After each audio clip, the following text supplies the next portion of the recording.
If you ever struggle with messy data in Excel, the trim range function might just be your secret weapon. In this video, we'll dive into how to use the trim range function and clean up your unwanted spaces in spreadsheets quickly and accurately.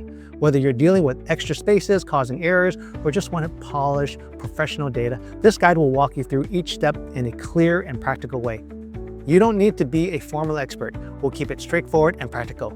Let's jump right in and start transforming your data with trim range.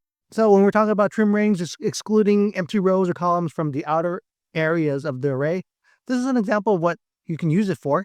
Let's say we want to have a list that shows all these colors. We can use something called data validation. I'm going to go under data, go to data validation, and I'm going to put in the trim range function here. Equals trim range, open parentheses, and let's start at E6, colon, and let's go all the way down to maybe E30. We'll give some room in case we want to add stuff in there, right? Close parentheses, click OK. Now you notice there's a drop-down here. If I click on that drop-down, we have a list here that we can choose from. And it only shows up once. You see aquamarine here? It shows up table, but it only shows up once here.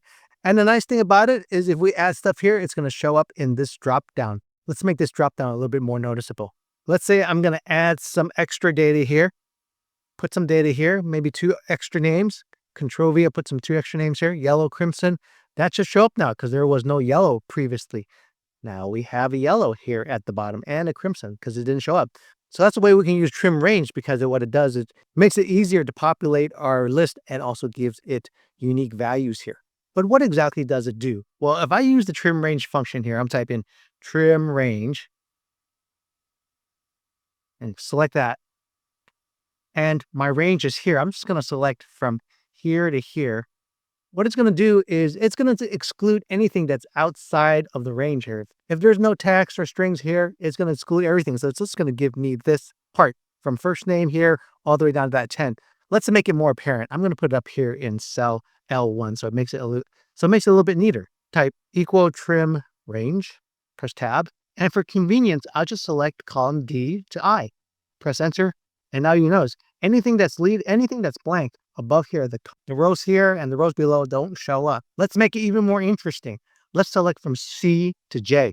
I'll just replace this and go from C to J, press enter, and still nothing shows up.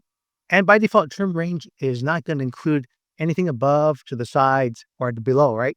And that's by default. But if I change some things here, my trim mode here, press comma, and for the rows, let's say I'm only doing the trailing. Anything that comes afterwards, I just select that one and close parentheses, press enter.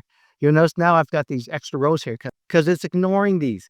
And the same thing would happen with the column. Let's say, for example, I put a comma here, and now we're in the column trim mode, and I just do the trailing one. Just do these ones and ignore the leading ones. So select number 2 again for the column, close parentheses, press enter.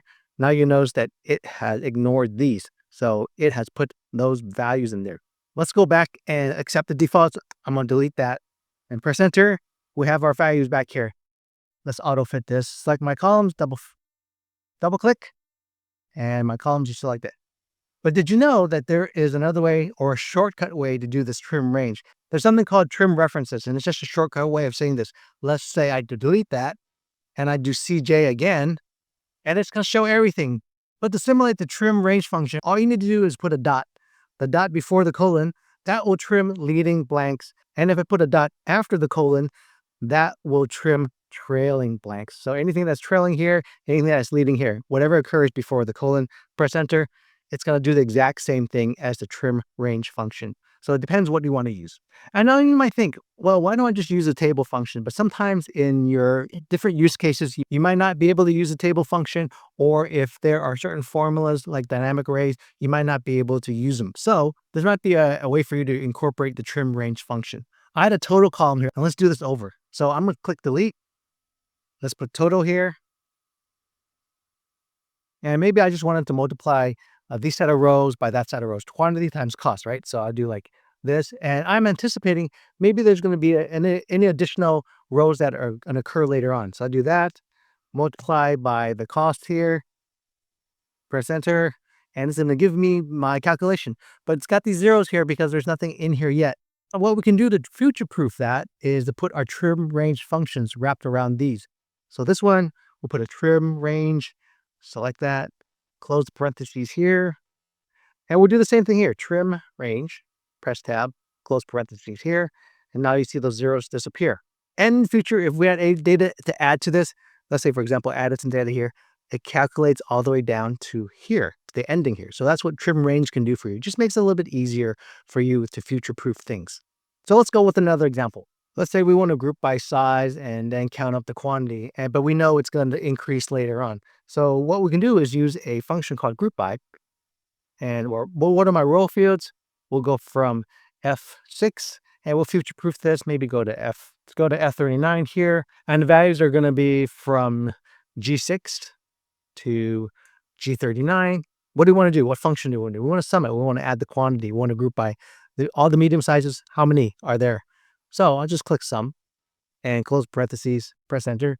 There's zeros here. So we can use the trim range function. Click that, close parentheses here, and also use it here. Press tab, close parentheses here, press enter. And now it's done the group by, it's summing up. We have 2 extra smalls here. Let's add some more data here. Control V to paste. Now we have this extra small, which sums up to 5. That's it for trim range in Excel. With this simple function, your data will look neater and easier to manage. Try it out on your next project and enjoy faster, more reliable spreadsheets. Remember to like, share, and subscribe for more Excel tips.